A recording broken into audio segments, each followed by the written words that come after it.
Hi guys, I'm Katie Kean-Tu with the Jasper County Conservation Department. And I'm Greg Oldson, and I'm with the Jasper County Conservation Department. And last spring, when schools closed, we missed out on so many of our fun fall or field trips and things that we had been planning on with your students.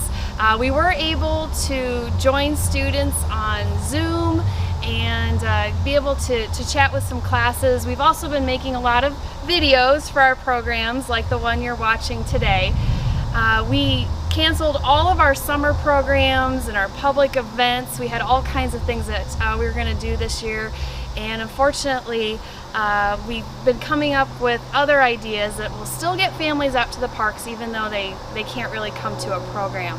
Our summer camps in a box were really popular. It was a subscription box that families could prepay for and then come pick up.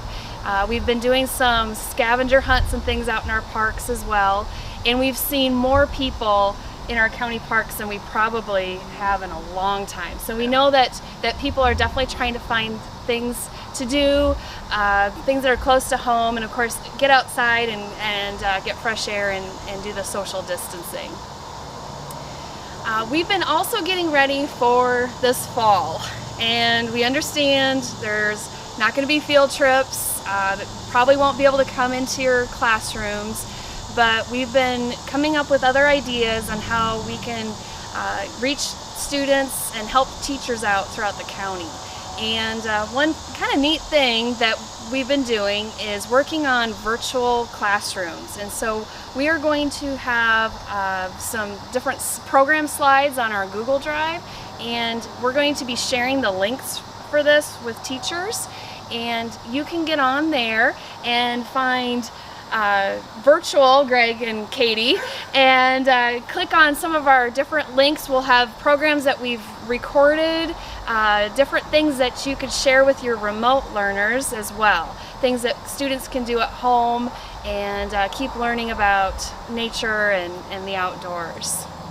Yeah, another option as compared to the virtual classroom, we can still bring our 30-minute nature programs to the school and possibly do those outside. So I know a lot of you have some great spaces around your schoolyards where we could take your class out and cover some of the regular programs that we do in the schools with you.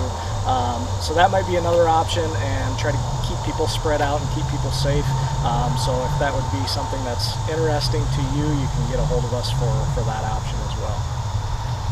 We also understand some schools are requiring face masks to be worn by the students while they're inside the building. And I know for me, that would get old pretty fast. And so I'm sure everybody's anticipating some outdoor breaks from wearing the face mask, get some fresh air. If you have 10 minutes or so that you're taking your class outside, maybe just to take a little break, there's no reason why they still can't be exploring, observing things in nature, and doing some learning. And so we've come up with a list of ideas that we're calling our 10-minute treks, things that you can do on your school grounds while you're taking a short break.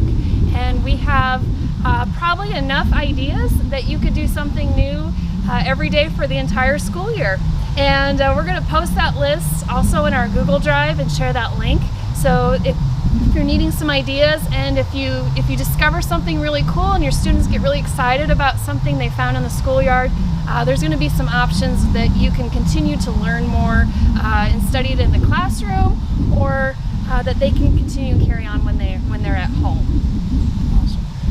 Another great option, something that a couple of the classes in Newton took advantage of last year, is doing some field trips in some of the local city parks.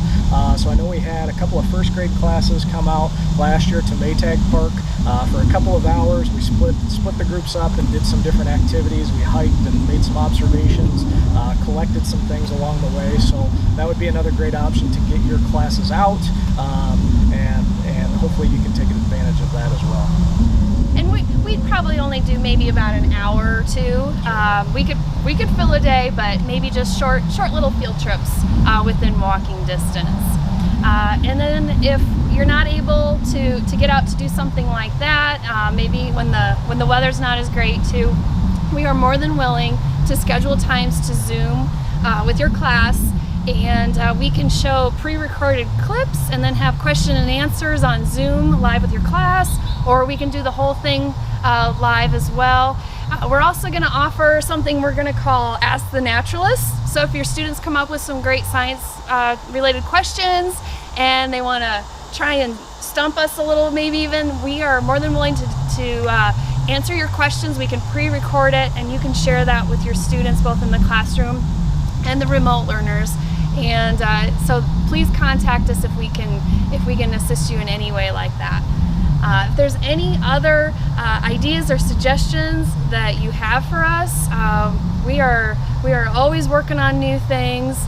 Even though our public events for this fall have been canceled, we are working really hard out in the parks. If you haven't been to Mariposa Park lately, lots of updates out there.